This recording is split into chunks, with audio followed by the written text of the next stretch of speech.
Another week of stories to share with you on this week's special. It is the second week of November and we begin with a superhero, Hitman, taking down one bowler 1-6 at a time. It was on the 13th of November that Rohit Sharma betted his own 209 and breached the 250 barrier.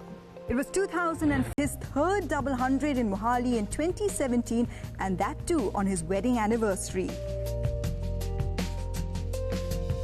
And speaking of aggressive batsmen, perhaps no one defined that better than Adam Gilchrist, who will celebrate his 47th. And we stick with Australian heavyweights. There was once a bowler from the outback of New South Wales who was thin, but Ambrose thin, who went on to surpass Courtney Walsh as the pacer with the most wickets in Test cricket, who was a vital cog of Australia's dominance from the mid-90s to the early 2000s, who in fact was so confident that he would call out a batsman before a series and then dismiss him.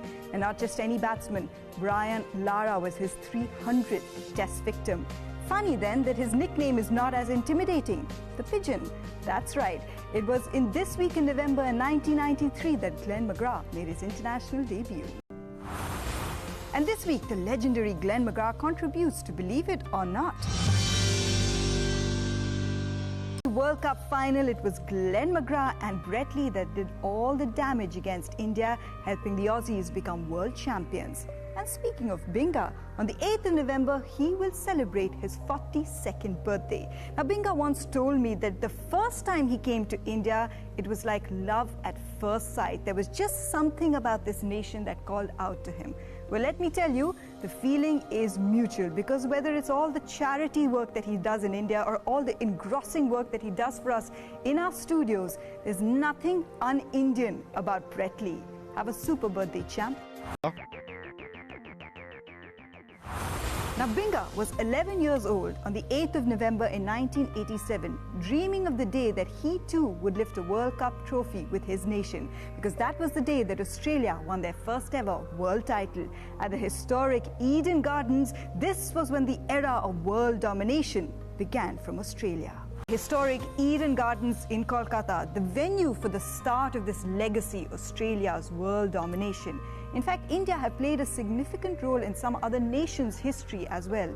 Case in point, South Africa's return to international cricket. Boria Majumdar tells us more from the stash.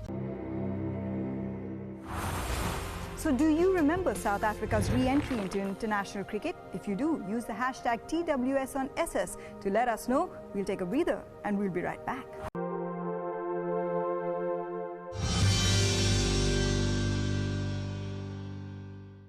Welcome back to this week's special. Now, I'm in a position that I get to talk to a lot of sports people, and one of their biggest fears is surgeries. Especially if you're a bowler, it can derail your career. Just one. Now imagine, with a career that started 17 years ago, a man who has had to come back from 7 surgeries. That is Bangla Tiger Mashraf. In November 1990, a wizard made his debut. A magician who had the power to breach the 400 barrier in Test cricket, the 500 barrier in first-class cricket. A mage who incited the debates as to who was the world's greatest ever batsman. All these supernatural adjectives, but just one man, Brian Charles Lara. It was this week in November when his legacy began.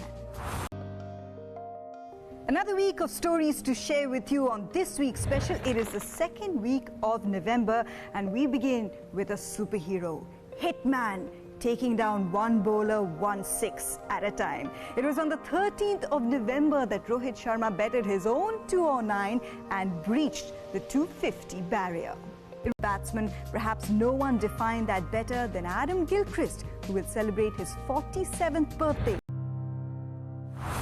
So many numbers when it comes to Brian Lara, but this week we have picked one in our number diary. And with that, we've come to the end of this episode, but I'm not going to let you go without showing you what some of you had to say last week. It's all about Sachin. We'll see you next time.